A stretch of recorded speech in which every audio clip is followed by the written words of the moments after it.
players, if you like a thinky little game for two, all about moving your animals at just the right time, and you want to check out Heritage Farms. Let's take a look at how this game plays.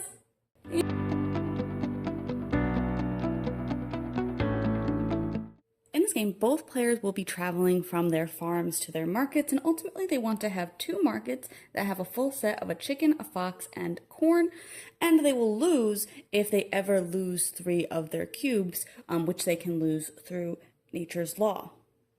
On a player's turn, they will take their boat back in front of them and then choose a location with their farmer to put the boat at that the opponent's boat is also not at. So maybe I want to just start off here. And then they can load their farmer and up to 1 of their cubes if they want. They'll know which cubes are theirs based on the colors of the cards, and then also what is facing them. So maybe I want to load my fox. If, for example, I decided I wanted to load a chicken, when I move away from that location, nature's law will take effect. Nature's law will take effect anytime that there is no farmer on the entire card, and it will proceed as let's say I had done this card and had taken off the fox. Chickens will always eat corn, and then foxes will always eat chickens. So you'll go ahead and remove any of those cubes and give them to the proper player. And again, if you lose 3 cubes, you will lose the game. After taking off their farmer and putting it on their boat, they can choose one of the, again, available locations to drop that off at. I'll go ahead and just choose this one.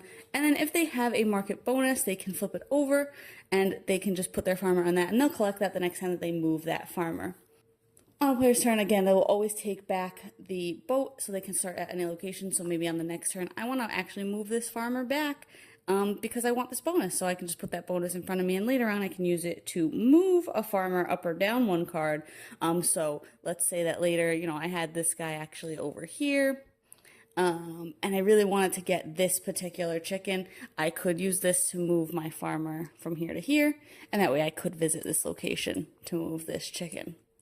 Again, a player will win if they have 2 markets that have all 3 of the different cubes, and lose if they have lost 3 of their cubes. If on a player's turn, both players happen to lose 3 or more cubes, whoever's turn it is will lose, and the opposing player will be the winner.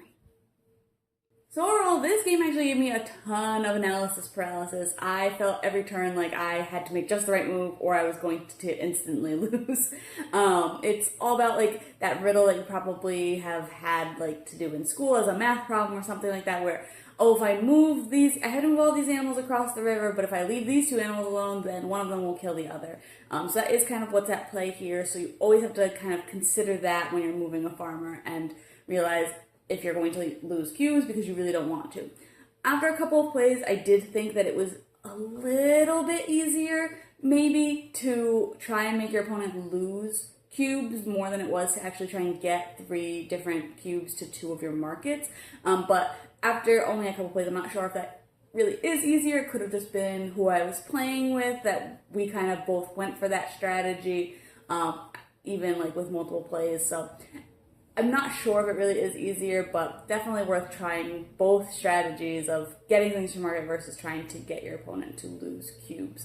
I think that the bonuses are cool. I think that it can be really hard, again, to decide where you want to pull farmers from, because you kind of always want to be moving cubes, but you also always can't, because once your markets fill up with farmers, you have to move them back to your farm, so you can't take cubes off of there. So it is very thinky. Like I said, you can cause a little bit of AP because you're just trying not to lose cubes or not open up your opponent to have like a really good move. So it's a cute little game. It's very portable. It does take a lot of effort to get everything back in the tin just right. It is kind of a perfect fit. But other than that, you can bring it almost anywhere. There's a couple of little pieces, but it doesn't take up a lot of room on the table. So, it's a nice pocket game, and if you like a 2-player, like I said, kind of thinky game, that it might be for you. So you can check out my full thoughts in the box today to decide if you want to pick this one up.